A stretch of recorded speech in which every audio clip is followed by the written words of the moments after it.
Hi అండి, మీ రాజీ కిచెన్కి స్వాగతం. ఈరోజు రాజీ కిచెన్లో రసమలై ఎలా చేయాలో నేను ఈ వీడియోలో చూపిస్తున్నాను.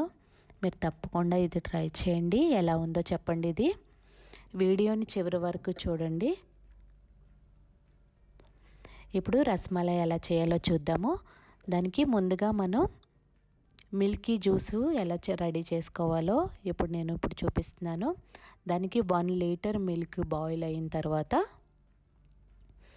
ఒక హాఫ్ టేబుల్ స్పూన్ ఇలాచీ పౌడరు, 100 గ్రామ్స్ షుగర్ వేసుకోవాలి. 1 tablespoon 1 pinch saffron, 1 tablespoon chopped పిస్తా, 1 టేబుల్ స్పూన్ ఆల్మండ్స్ వేసుకుని ఒక 10 నుంచి 15 నిమిషాల వరకు బాగా మరిగిన తర్వాత జ్యూస్ రెడీ అవుతుందండి. ఈ విధంగా జ్యూసీ మిల్క్ రెడీ అయిన తర్వాత పక్కన పెట్టుకుందామండి. ఇప్పుడు మలై కేక్స్ ఎలాగా తయారు చేసుకోవాలో ఇప్పుడు మీకు చూపిస్తున్నాను. దానికి కూడా 1 లీటర్ మిల్క్ తీసుకుని దాంట్లో 2 టేబుల్ స్పూను మన నిమ్మకాయ జ్యూస్ వేసుకోవాలి. లెమన్ జ్యూస్ యాడ్ చేసుకోవాలి. ఇది వేయడం బట్టి పాలు బాగా విరగడానికి ఇది ఉపయోగపడుతుందండి. ఈ విధంగా పాలు మలై అంతా సెపరేట్ అవుతుంది. చూసారా? ఇలా అయిన తర్వాత కొన్ని ఐస్ క్యూబ్స్ కూడా యాడ్ చేసుకోవాలి. ఇది వేయడం బట్టి మనకి తొందరగా మలై వస్తుంది. ఇప్పుడు మనం దీన్ని వడకట్టుకోవాలండి. ఈ విధంగా ఒక క్లాత్లో ఇలా ముందుగా మనం ప్రిపేర్ చేసుకున్నది ఇది మలైని వేయాలి. ఇప్పుడు వాటరును మలై అంతా సపరేట్ చేయాలి. ఈ క్లాత్లో ఈ విధంగా గట్టిగా కట్టుకోవాలి. ఇలా కట్టడం బట్టి వాటర్ అంతా వెళ్ళిపోవాలన్నమాట. దీంట్లో వాటర్ అసలు ఉండకూడదు. ఎందుకంటే ఒక 10 మినిట్స్ తర్వాత దీన్ని ఇలా ఉంచి చూస్తే ఈ విధంగా రెడీ అవుతుంది. చూసారా? ఎంతో సాఫ్ట్గా అయ్యింది కదండి. దాన్ని ఇంకా మరింత సాఫ్ట్గా చేయాలి. మలైని ఇలాగా మెత్తగా చేయడం బట్టి చూసారా, చపాతీ కలిపినట్టు గట్టిగా మనం కలపడం బట్టి అది ఎంతో సాఫ్ట్గా అవుతుందండి.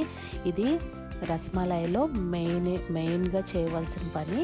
ఈ విధంగా అయిన తర్వాత దాన్ని చిన్న చిన్న బాల్స్లా చేసుకోవాలి. ఈ విధంగా చిన్న చిన్న బాల్స్లా చేసుకుని మలై షేప్లో ఈ విధంగా చేతితోటి వత్తాలండి. మలై షేప్ వస్తుంది.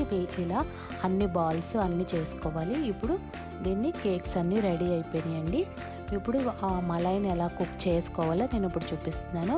ఇప్పుడు ఒక పెనంలో ఒక 2 కప్స్ వాటర్ యాడ్ చేసుకోండి.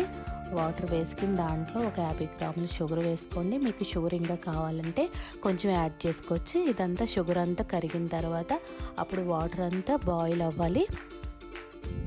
ఈ విధంగా వాటర్ బాయిల్ అయిన తర్వాత ఇప్పుడు మనం ముందుగా ప్రిపేర్ చేసుకున్న ఈ మలైని ఈ పీసెస్ని వాటర్లో వేయాలన్నమాట. ఈ షుగర్ వాటర్లో యాడ్ చేసుకోవాలి. ఈ విధంగా 10 నిమిషాలు వీటిని బాగా ఉడికించాలన్నమాట. ఎక్కువసేపు ఉడికించకూడదు అండి, ఎందుకంటే అది గట్టిగా అయిపోతుంది. సాఫ్ట్గా ఉండాలంటే 10 నిమిషాలు సరిపోతుంది అన్నమాట. చూసారా? 10 నిమిషాల్లో ఇవి ఎంతో సాఫ్ట్గా కొంచెం పెద్దగా కూడా అయినాయి. 10 నిమిషాలు అయిపోయిందండి. ఇవి కుక్ అయిపోయినాయి. ఇప్పుడు ఇవి మలైని మనం సర్వింగ్ ప్లేట్లో పెట్టుకోవాలి. ఈ విధంగా అన్ని సర్వింగ్ ప్లేట్లో ఇలాగా పెట్టుకున్న తర్వాత ఇప్పుడు ఫైనల్గా మనం ముందుగా ప్రిపేర్ చేసుకున్న జ్యూసీ మిల్క్ ఉంది కదండి, ఆ మిల్క్ని నెమ్మదిగా మలైలో యాడ్ చేయాలన్నమాట. ఎంతో ఈజీగా సింపుల్గా ఇంట్లోనే రసమలై రెడీ అయిపోయిందండి. ఇది చక్కగా మనం ఇలాగా ఫ్రిడ్జ్లో పెట్టుకుంటే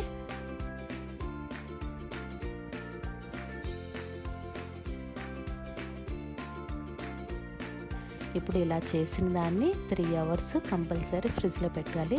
ఇలా తినకూడదండి. ఇలా తింటే టేస్ట్ ఉండదు. 3 అవర్స్ ఉండడం బట్టి ఆ జ్యూసీ అంతా మలైకి పడుతుంది అన్నమాట.